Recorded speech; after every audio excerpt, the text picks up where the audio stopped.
Il n'y a que très peu de Touaregs maliens qui se sont toujours opposés dans leur grande majorité à la scission du Mali voulue par les impérialistes. 90% des Touaregs maliens revendiquent fièrement leur appartenance au Mali et ont d'ailleurs quitté les zones du Nord quand les terroristes s'y sont installés. C'est bien pour cela que la France et l'OTAN ont dû aller recruter en Libye, en Algérie, jusqu'au Moyen-Orient pour constituer leurs troupes d'assaillants. Pour répondre à la question que je posais à l'entame de cette vidéo, la base arrière des assaillants est l'Algérie. C'est triste de le dire car on a encore en mémoire les liens d'amitié qui unissaient les deux pays du temps de Boumedienne, de Ben Bella et de la guerre de libération. Il fut d'ailleurs une période où ce sont les Algériens qui se sentaient déstabilisés par les trafics en provenance du Mali et du Niger. C'est d'ailleurs pour cela que l'Algérie a construit à partir de 2015 des barrières, que ce soit avec des murs de sable, des tranchées ou des fils barbelés de rasoirs, pour mieux protéger son territoire des incursions, des trafiquants et des migrants. Comme vous pouvez le voir sur la carte qui s'affiche à l'écran, c'est l'intégralité du territoire algérien qui est ainsi barricadé. Mais ça, c'était avant. L'attitude fourbe et les intrigues du pouvoir actuel algérien ont été dévoilées depuis lors à maintes occasions. Aujourd'hui, ce sont des généraux algériens qui parrainent, protègent et profitent de certains trafics qui se font dans la zone des trois frontières. En effet, grâce aux barrières érigées tout le long du territoire, il est impossible que des trafics aient lieu sans la complicité des militaires. C'est l'Algérie qui héberge des déstabilisateurs en chef du Mali, dont l'imam Dicko qui rêve de transformer un bout du territoire malien en califat, ainsi que des leaders de groupes terroristes.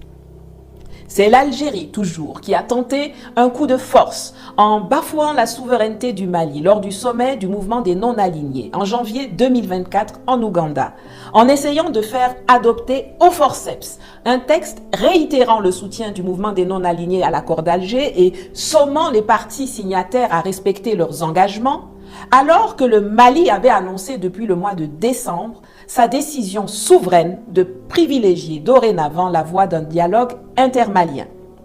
Cela avait d'ailleurs créé un pataquès diplomatique à Kampala, dont beaucoup se souviennent, et la perfidie des Algériens avait conduit les autorités maliennes à mettre fin avec effet immédiat à l'accord d'Alger le 25 janvier 2024 et à dénoncer énergiquement l'ingérence et l'hostilité dangereuse du gouvernement Tebboune. Le gouvernement de la transition, dans le cadre de la mise en œuvre de l'accord pour la paix et la réconciliation au Mali issu du processus d'Alger, signé en 2015, partage avec l'opinion nationale et internationale les faits graves ci-dessous. 1. Le changement de posture de certains groupes signataires de l'accord pour la paix et la réconciliation au Mali, issu du processus d'Alger, devenus des acteurs terroristes, et poursuivis par la justice malienne, après avoir commis et revendiqué des actes terroristes. 2. L'incapacité de la médiation internationale à assurer le respect des obligations incombant aux groupes armés signataires, malgré les plaintes formulées par le gouvernement de la transition à travers la lettre du ministre de la Réconciliation, de la Paix et de la Cohésion nationale, chargé de l'accord pour la paix et la réconciliation nationale, en date du 24 février 2023, adressée aux autorités de la République algérienne, démocratique et populaire, chef de file de la médiation internationale. 3. Les actes d'hostilité et d'instrumentalisation de l'accord de la part des autorités algériennes, dont le pays est le chef de file de la médiation internationale, tel que mentionné dans le communiqué numéro 064 du 25 janvier 2024 du gouvernement de la transition. Au regard de ces faits suffisamment graves, précités, le gouvernement de la transition constate l'inapplicabilité absolue de l'accord pour la paix et la réconciliation au Mali issu du processus d'Alger, signé en 2015, et par conséquent, annonce sa fin avec effet immédiat. C'est l'Algérie aussi qui a négocié avec le terroriste Iyad Akhali et à l'insu des autorités maliennes la libération de 3 otages italiens contre le paiement d'une rançon de 13,5 millions de dollars par l'Italie en février 2024. Or, le paiement des rançons est l'un des moyens les plus connus et les plus pervers de financement du terrorisme. Et c'est l'Algérie qui a reçu 48 heures avant l'embuscade de Tinzaouaten le commandant de l'Africom, le très médiocre général Langley. Je sais que ce que je viens de dire n'a pas plu à certains, notamment peut-être parmi mes abonnés algériens, mais les faits sont vérifiables et têtus et les agissements du gouvernement, de l'armée et de l'État algérien méritent d'être dénoncés aussi bien par nous que par le peuple frère d'Algérie que l'on distingue de ses autorités. C'est vrai que l'Algérie a des relations difficiles avec la France quand il s'agit de certains sujets, notamment le Sahara occidental, les visas ou le rapatriement de patrimoine culturel. Mais c'est également vrai que les deux sont en symbiose quand il s'agit de déstabiliser le Mali.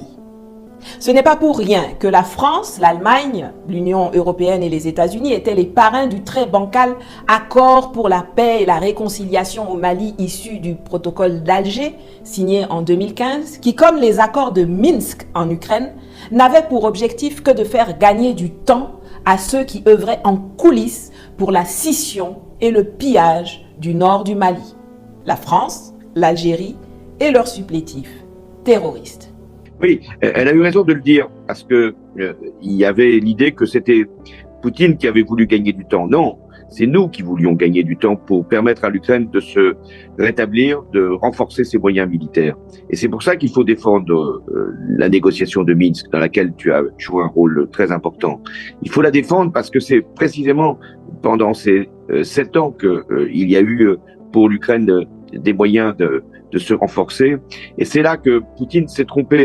C'est alors qu'apparaissent sur la scène, taratata, les Ukrainiens.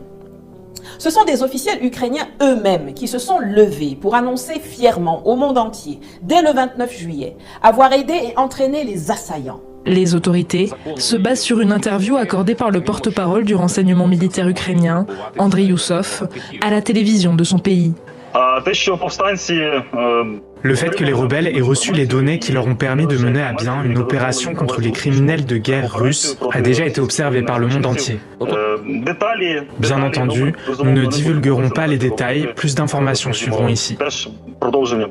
Cette agression caractérisée a d'ailleurs conduit à la rupture des relations diplomatiques du Mali et du Niger avec cet État nazi et terroriste européen, ainsi qu'à l'ouverture d'une procédure judiciaire et à une demande de saisine du Conseil de sécurité de l'ONU. Suite à l'implication reconnue et assumée de l'Ukraine dans l'agression caractérisée du Mali, le gouvernement de transition de la République du Mali décide des mesures suivantes. 1.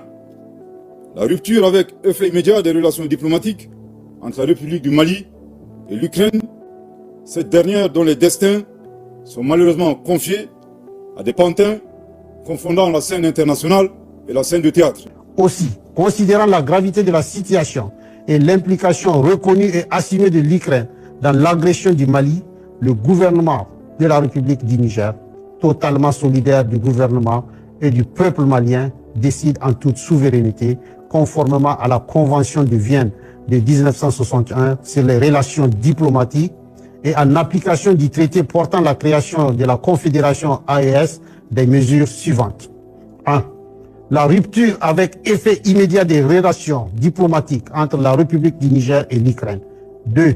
La saisine du Conseil de sécurité des Nations Unies en vue de statuer sur l'agression ukrainienne et de ses sponsors